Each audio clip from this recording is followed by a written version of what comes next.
Tuhan bersamamu.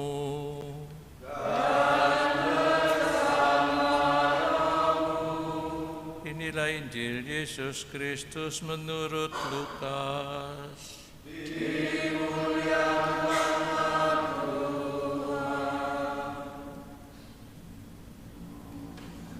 Sekali peristiwa, tatkala duduk makan di rumah seorang Farisi, Yesus berkata, "Celakalah kalian sebab kalian membangun makam bagi para nabi, padahal nenek moyangmu lah yang telah membunuh mereka. Dengan demikian kalian mengakui bahwa kalian membenarkan perbuatan nenek moyangmu, sebab mereka telah membunuh nabi-nabi itu dan kalian membangun makamnya. Sebab itu hikmat Allah berkata, Aku akan mengutus kepada mereka nabi-nabi dan rasul-rasul. Tetapi separuh dari antara para nabi dan para rasul itu akan mereka bunuh dan mereka aniaya.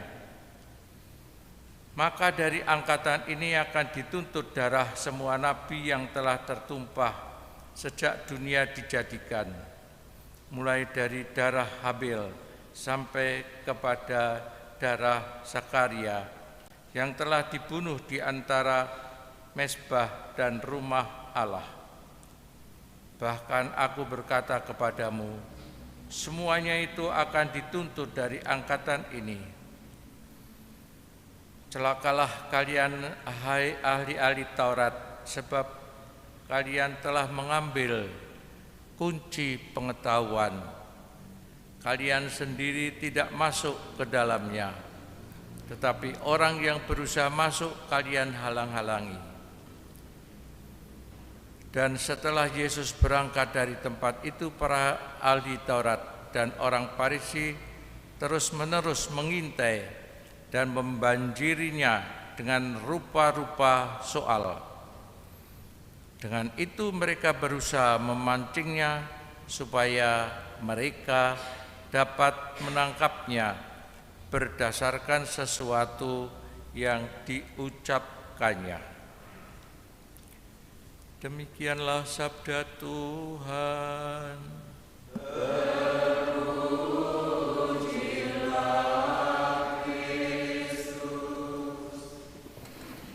Bapak dan saudara-saudari semua yang terkasih, kita akan merenungkan dari bacaan yang pertama dari surat Rasul Santo Paulus kepada jemaat di Roma.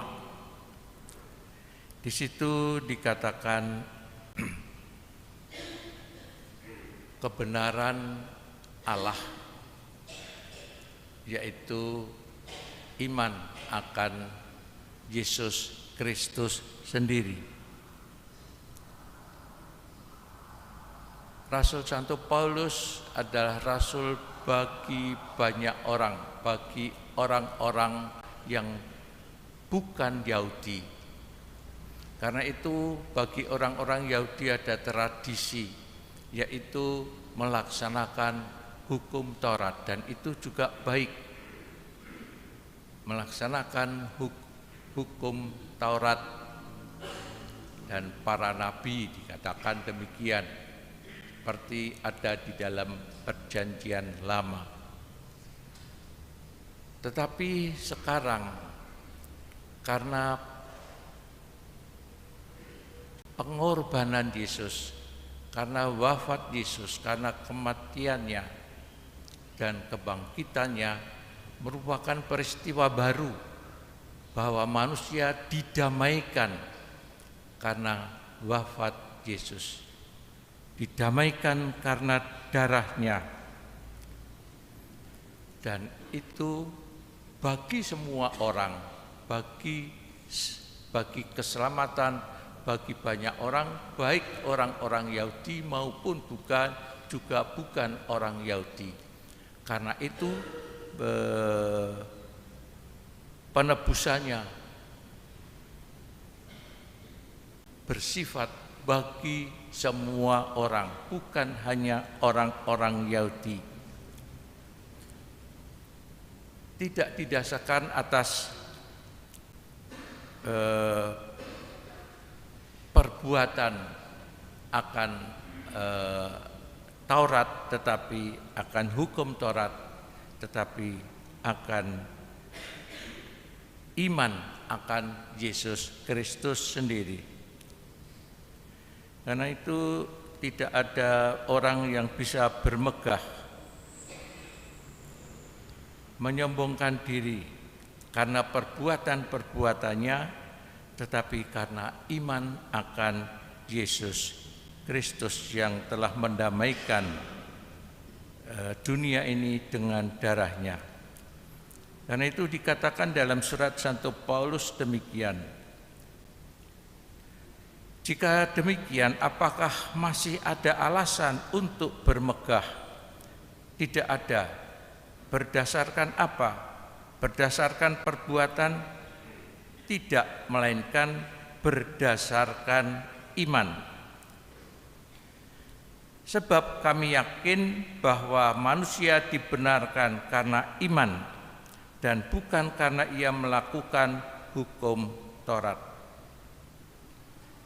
Karena itu Paulus sebagai pengajar juga bagi bangsa-bangsa lain, iman inilah yang baru, yaitu iman akan Yesus yang telah menebus dosa-dosa manusia lewat kematiannya, lewat penderitaannya, lewat kematiannya dan kebangkitannya.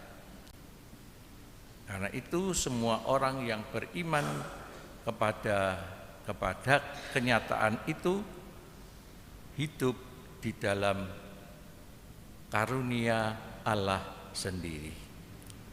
Marilah kita hening sejenak.